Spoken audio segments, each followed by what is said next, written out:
So the damage that it did to my spine has filled back in. Currently in remission. More follow-up scans in February. So folks, I'm in remission. Bottom line, I'm in remission.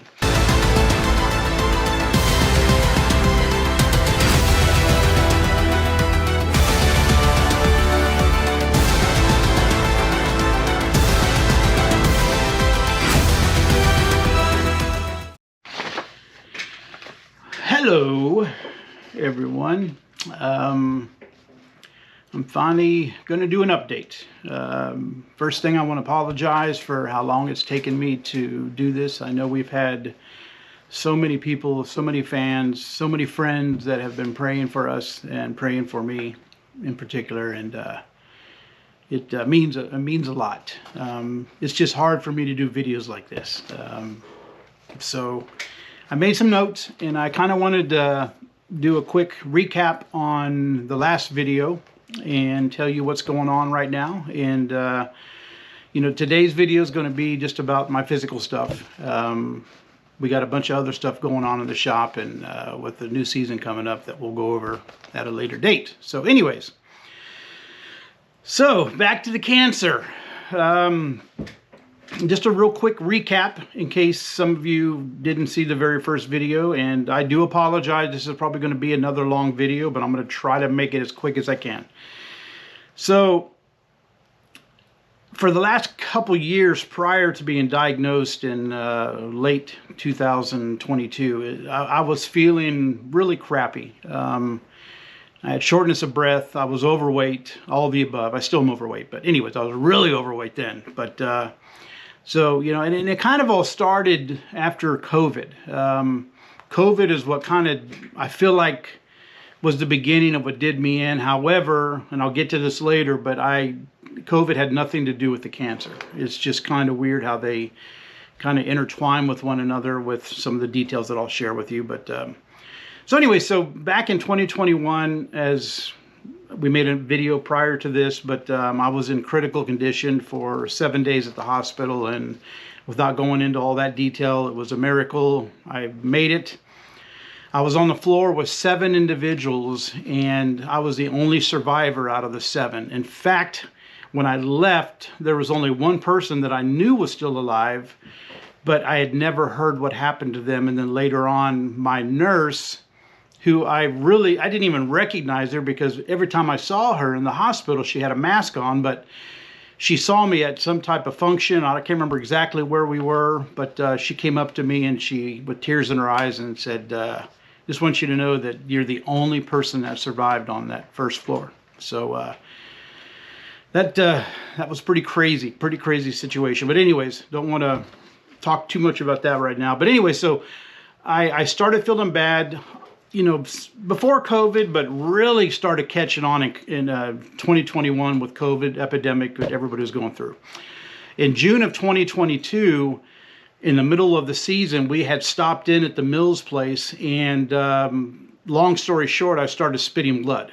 And I couldn't believe it. I'm not a spitter to begin with, but you know, when you get congestion like we have going on right now, you know, you have a tendency to cough and hack and, you know, spit a couple loogies here and there. But anyways, so when I spit, I noticed the dark blood in my spit, and I knew that couldn't be good.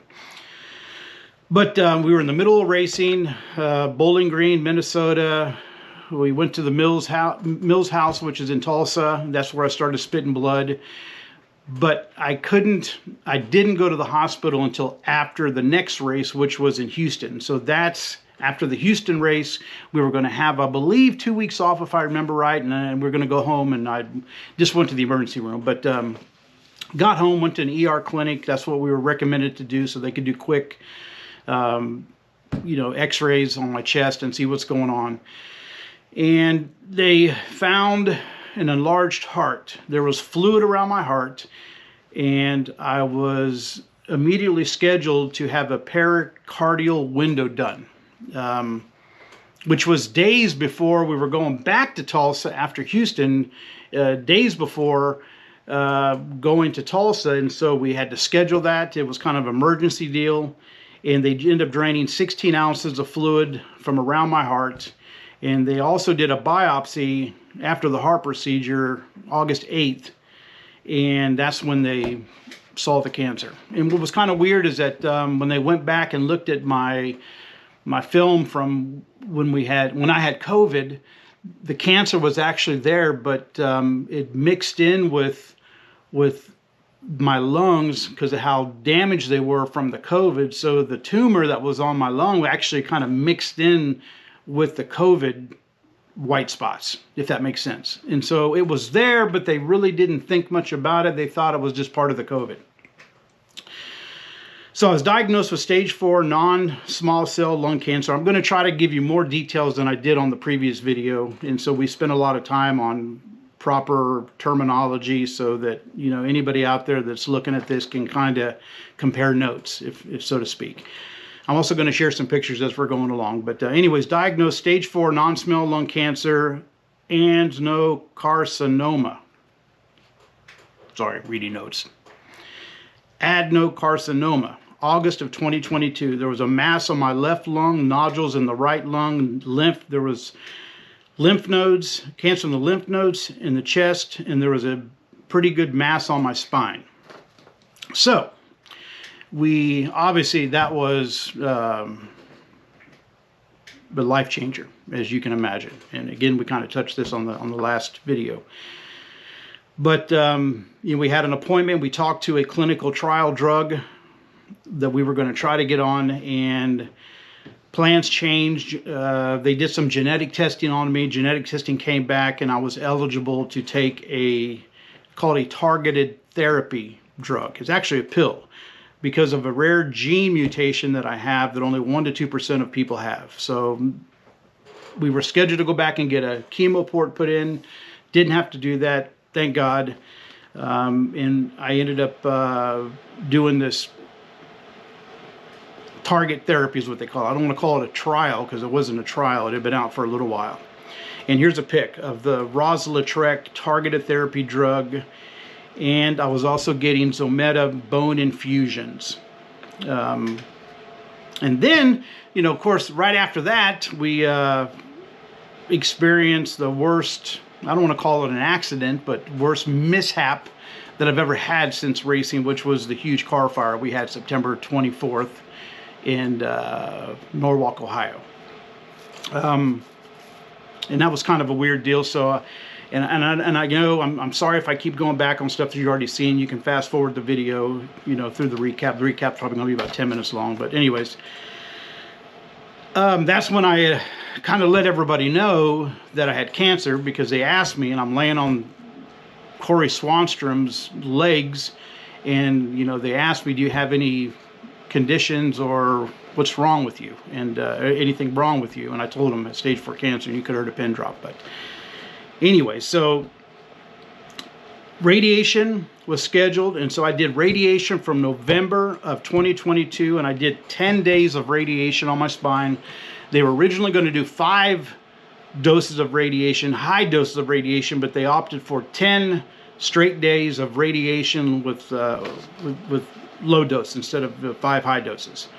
And at the same time, as some of you can probably remember, I blew both my knees out.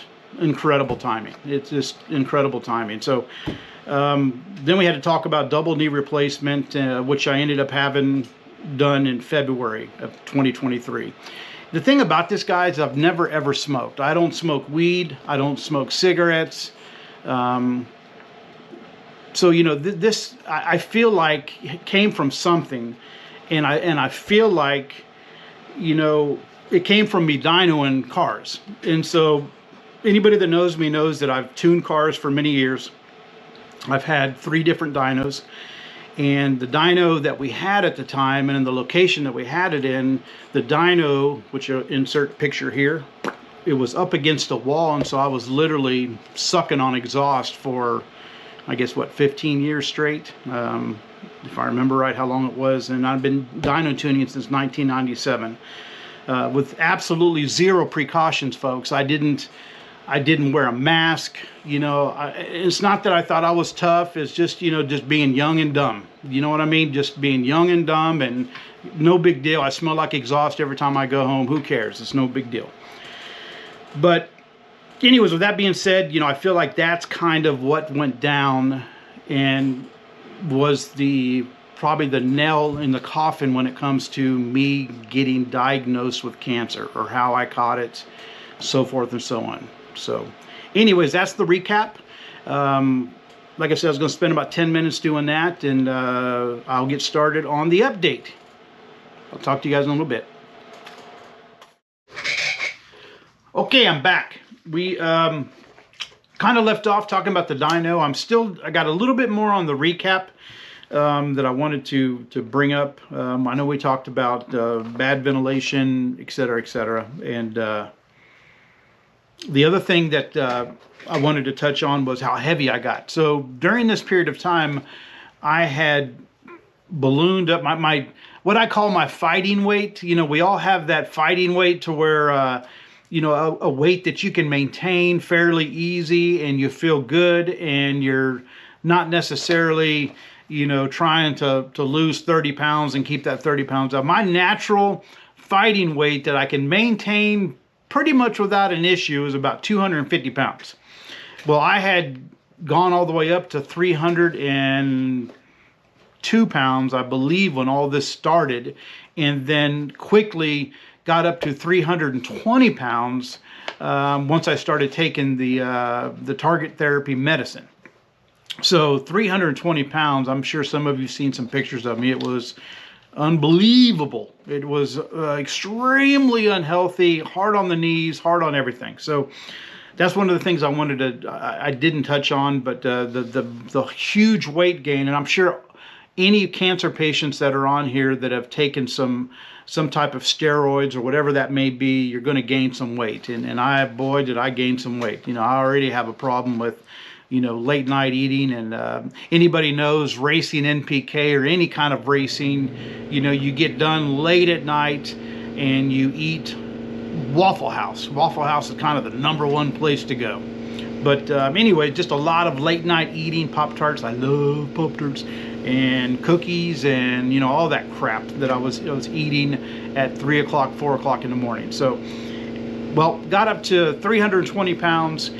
I had to do something about it. You know, I mean, it was not only was I sick as all hell, my knees were blown out, I got cancer. How the heck am I going to exercise to lose weight? So we scheduled a appointment in Tijuana, Mexico. Tijuana, Mexico. Yes, to go get the gastric bypass or whatever it's called that several people have gotten that also race on NPK. I needed some type of help. I mean, obviously I wasn't going to go jogging. So we scheduled this. I'm excited. I feel like, you know, this can be a new beginning, be some help. And we get a call from them. I believe it was on a Friday. We were scheduled to be there on a Monday, or I got a call on a Monday. We're supposed to be there Friday. Doesn't matter. But either way, we got a call from the Mexican doctors in Tijuana, Mexico, saying that they refused to do any kind of procedures on me because of the cancer diagnosis. Crushed. I was absolutely crushed. Didn't know what I was going to do. So only thing I can do is just change my eating habits, which is, like I said, very hard to do with what we do for a living. Well, I did it anyways, because one of the things the doctor said was, you know, cancer loves sugar. So, I mean, obviously that was most of my diet was sugar. So I did take out a lot of the sugars, in fact, all of them. And, you know, I was so apprehensive about whether I could lose any weight. But anyways, I did, and man, it was working. And one of the things that we did try, and again, I want to be totally honest with y'all, because I know a lot of you are gone through or going through what I'm going through. You know, I was trying to get some help. Inevitably, I ended up losing, as of June 2023, so from August, September of the previous year, in June of 2023, I had lost a total of 70 pounds, and this is kind of how I did it. Besides the changing of the diet, one of the things that we tried to do, we tried to use a diabetic drug called Mounjaro. Was told that, you know, this is better than some of the other stuff that's on the market, and it's the best thing out there. So we did that. I did that. I did it for a month, but it was way too expensive. Couldn't afford to keep doing that because insurance isn't going to pay for stuff like that. And so I did it for a month. I absolutely saw a difference. I can't remember exactly how much weight, but I believe in a month time it was around 10 to 15 pounds, if that sounds right. If Lisa was here, she would tell me the exact number. But anyway, so I got off of that because it was too expensive. So the next thing I did, and I did it for a few months, was semaglutide is what I was doing, and I did that for a few months. Once again, during this period of time, you know, I lost a total of 70 pounds, but during this period of time, these were the different things that I was doing, as well as changing the eating habits. I did the semaglutide for a few months, and then I got on Ozempic. Now, when I started using Ozempic, I have still been using Ozempic, but I've been kind of using it off and on. From what I understand, you're supposed to do cycles of it. Obviously, I'm not doing a regiment and doing it probably how I'm supposed to be doing it, but to this day, I have been doing Ozempic off and on. So I'll go on it for a month and maybe take a month off. But one of the problems that I had is once we started racing in 2023, all the bad habits started coming back. So I lost that 70 pounds before we even started racing. And then once we got through with racing and I came home, I hadn't jumped on a scale since, you know, I got down to 250. I got down to 250 exactly. I'd been up to 320 on the scale, and then I got down to 250 even. And I was 267 right after the end of the season. Not happy with myself. And, you know, once again, bad habits, bad eating, late nights, Waffle House, Pop-Tarts, brownies, cookies, you know what I mean? Just bad dieting, bad eating habits, period. Y'all know exactly what I'm talking about. So, go back to, anyways, I'm back down into the high 250s at this point, and, you know, we were filming this, we are in mid-January of 2024, so. The scans, let's talk about the scans. So here's the update. So we went in for a scan in July, and they were going to check to see where I was. They did all the blood work, they did the scans, and in July and November, I have been in remission. So what a blessing.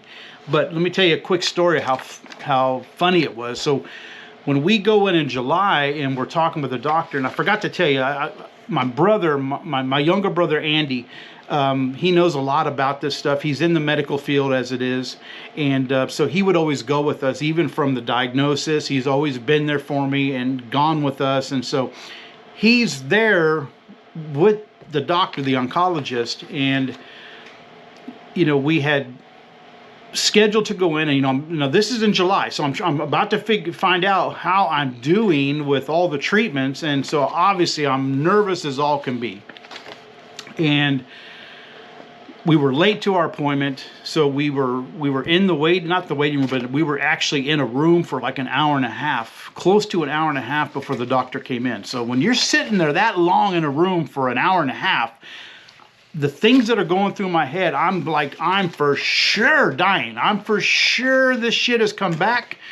He's taken forever to come in here and talk to me. This can't be good, right? I mean, that's just what I'm thinking. I'm you know, my brain is just going crazy about it. But he comes in and he's got a smile on his face. You know, the first thing you read when your doctor comes in, you look at their face, you look at their eyes. He's got a smile on his face. He's real chipper. Hey, how you doing? You know, this and that. And he proceeds to tell us that everything looks great. He said the tumor on my lung, and I'll read some of his notes here in just a minute, but the tumor on my lung looks good. The radiation on my spine has done what it was supposed to do. My blood work is coming back great. So, awesome. So, you know, this is great news, but, you know, you're always looking over your shoulder. Anybody that has cancer, that's had cancer, you always know you're looking over your shoulder. So I took that. I was excited about it, but probably not as excited as I should be, because I'm always like, okay, yeah, but let's see what it's doing in 2 months from now. You know what I mean? So, we were excited. So we start racing. All right, we start racing and get back into the racing season. And by the way, my oncologist is an unbelievable human being. His name is Dr. Drangler Pick. Look at that good-looking son of a gun. He's my oncologist here in San Antonio. So, what I want to talk about is the medicine that I'm on. So here we are, we're in July, and everything's, looking good, but here are some of the side effects that my medicine has had on me and is still having on me. And so this is side effects from the medicine of Rozalitrek and Zometa, Zometa, for the bone infusions. So, and I know that Lizzie had these same identical side effects when she and I would talk to each other throughout the whole year of last year when we would be on the starting line together. And prayers for Lizzie. We think about her practically every day. I haven't talked to her since the season ended, and I hope she's doing okay. I'm sure she's fighting the fight. So prayers to Lizzie and her family. But anyways, here's the side effects that I had from the medicine that we just mentioned. Extreme heat and sun sensitivity. The skin, I had several skin rash, bumps. To this day, I have some major nerve pain. Now let me back up for a second. Understand something. I am happy to be alive, okay? So this information that I'm giving is mainly for you. For anybody that's out there that's going through the same thing. I'm going to be telling you what I'm going through, but this is not a feel sorry for me. This is not a I'm complaining. Oh, woe is me. You know what I'm trying to say. But this is the stuff that I am currently going through as we speak. But once again, I am blessed to be alive, and I'll take that being alive with whatever conditions I have right now over not being here. So I'll move forward from there. But I'm also changing my hat, as you can tell, through this deal. So if you're trying to skip through or go faster or whatever, you can fast forward to certain sections. We probably will have that on there anyways. But all right, heat sensitivity, sun sensitivity, rash, bumps, major nerve pain. I have extremely major nerve pain. The knee. Let's talk about the knee for a second. So after my knee surgery, I did not do rehab like I was supposed to, because I had the knee surgery and I want to say I got double knee replacement, and we went within a month, I want to say, month and a half, maybe 2 months, went right into racing. So folks, I did not do the proper therapy and rehab that I should have on my knees, and I'm paying the price for it right now. My right knee has not healed correctly. It hurts every day, all day. There's no getting around about it. I don't walk right. It's embarrassing to walk around. But to add insult to injury, I'll show you a pic here. Insert pic of knee. Riding my Buramax scooter. It was Corey, myself. We were riding around. I went back to the trailer to try to get something. Long story short, I ran into the door of the trailer with my knee, the open door, and it knocked me off the scooter. Actually knocked me into Lisa's trailer and the scooter. The scooter dented Lisa's trailer, her merchandise trailer. And I knew I did something, but I wasn't quite sure what I did. And so this was, man, I can't even tell you, maybe in August, September. And here recently we went in, because I know that during this off season, we're in 2024 already, but during this off season, I need to get this knee fixed properly. And so he comes out, and once again, picture, he comes out and he says, "What did you do?" And I was like, "What do you mean?" And he says, "Your kneecap is broken in half, and it's broken in half this way, not this way," which is actually kind of common. And I said, "I told you, man, I ran into the door of the trailer. I'd already given him specifics on what I did." It's almost like he didn't believe me. But he said, I've never seen this before. And I said, you know what, if I had $1 for every time I have heard, whether it be a blown up motor, whether it be physically, whether it be a broken kneecap, every time I hear they've never seen this before, I would have at least $15. But anyway, so the knee is jacked up. I'm going to have to get that fixed during the off season. So we've already gone and in fact, I just did some CAT scans and MRIs and all that fancy expensive stuff. And we're just waiting on when they're going to schedule me to get back in there. So now for the good news. Scan results. Once again, I told you July. Well, I went back again in November. Okay, so just this past November, which was just a few months ago. Tumor on your lung now looks like dead, scarred tissue. Lymph nodes now back to normal size, and the mass on the spine has healed up and the bone has filled back in. So the damage that it did to my spine has filled back in. Currently in remission. More follow-up scans in February. So folks, I'm in remission. Bottom line, I'm in remission. Now, here's something that's happened to me here recently that I wanted to share with y'all because we have no answers right now, even from the doctor. So obviously, since COVID, since all of this, since 2021, you know, it's not like I worked out. I ain't going to sit here and lie to you and tell you I worked out all the time. But, you know, I did normal working, you know, 10, 12, 14 hours a day, you know, we all do as racers. We all, you know, do what we normally got to do during the day, and we work on our shit at nights. But obviously, I haven't had the energy to do these things. But here recently, I've started to get better, and I've started to feel better to where I can do these things. And I had a couple episodes. Actually, it's happened 3 or 4 times now, but the first 2 were really scary. But what it does, okay, so, and this all happened right after exerting myself. So I washed the trailer. I washed both trailers. I know that sounds crazy, like that's not a workout. Well, it is if you haven't done anything in several years. But, so, you know, I washed the trailers, just like that. Washed the trailers, hosed them off, everything you do. I did the trailers myself because I wanted to get the exercise. It was good cardio, I felt like. And let me tell you something. It hit me like a freaking freight train. I had body aches. I had flu-like symptoms. I was in so much pain. My hair hurt. The top of my feet hurt. Every joint in my body hurt. I couldn't get my wedding ring on in the morning. I had a hard time getting it off at night. I can't bend down to pick up. Okay, I got a banana from the kitchen. This was not even that long ago. This was maybe 30 days ago, maybe. I dropped the banana peel on the kitchen floor, and I could not even bend down to pick it up. So it just sat there. So Lisa thought I was just being really lazy. But anyways, dropped a banana peel, couldn't pick it up, can't close my fist, my throat hurts while eating. Here's the craziest part. So this has happened, folks, 3 to 4 times already. I feel like I'm dying. In fact, after the second time, I felt so bad that I told Lisa the night before, if I don't feel better in the morning, take me to the hospital. Something's not right. I wake up at 7 in the morning and I still feel the same. So I know we're going to go to the hospital when we finally get up. Wake back up at 9:30, 10 o'clock. Folks, it's gone. I mean, it's like a light switch. Doink!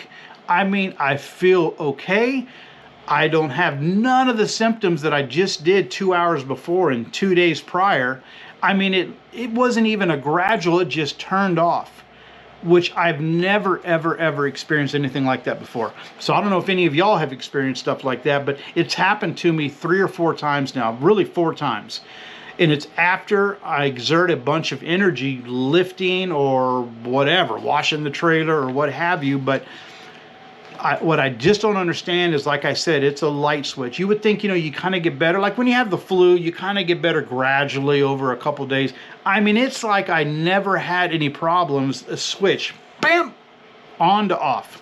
So anyways, if any of y'all have any ideas of what that could probably, or what that could possibly be, in the research we've done, another thing I wanted to tell you that it feels like. So it feels like when you, if you ever had played sports, you know, football, basketball, whatever, you know, and you're lifting weights, running, that next day after lifting weights heavy, you feel sore, but then that second day you really feel sore. That's what it feels like. They've said it's delayed onset muscle soreness is what the symptoms were. So anyways, if anybody's heard of that. Oh, and so this last time that I ran into this, I actually went to the doctor a couple days afterwards, and I had elevated CPK level.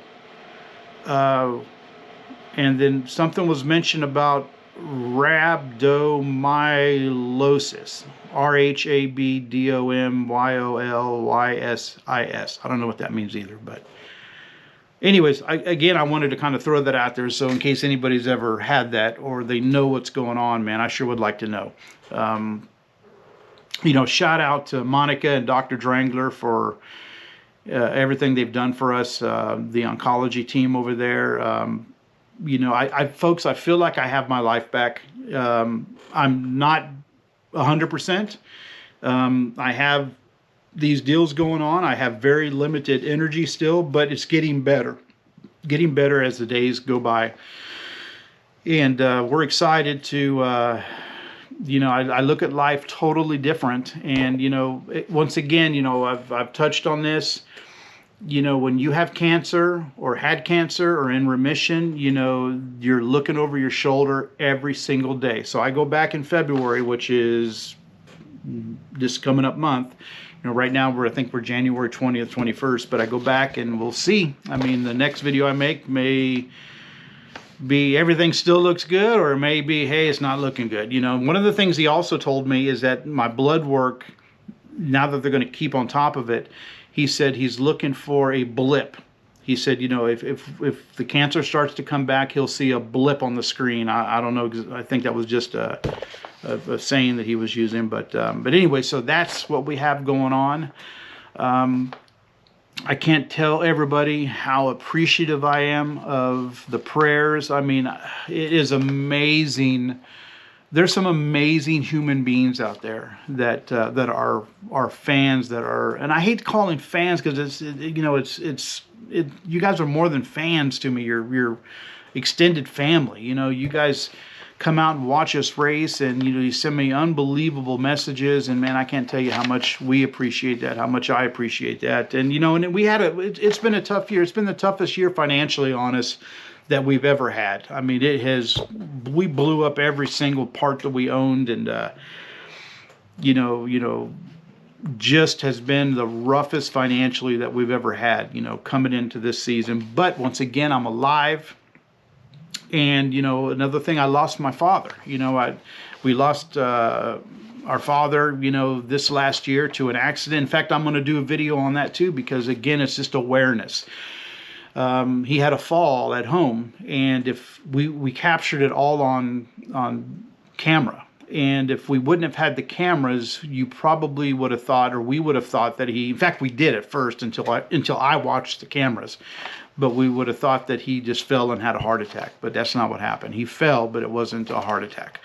So anyways, we lost my dad, and I dedicate this video to him. I love you, Dad. I'm sorry that we didn't have the relationship we should have when you passed, but we will definitely see each other again. But anyways, thank you, folks. Sorry it took so long to do this video, but I did it. We're going to put it up and show you some pictures and any kind of questions that you guys have. Once again, I'm all about being transparent and tell y'all what's going on and what I have done and what I didn't do. Man, y'all have sent me some crazy stuff. One guy sent me some type of weed pills, and I tried it. Oh my Lord, I think I woke up 4 days later, man.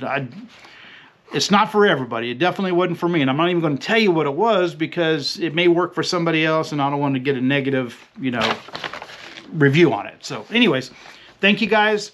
Talk to you later. See you soon. Hit the like and subscribe button, and let's rock and roll. Let's make it 2024 the best it can possibly be. See y'all later.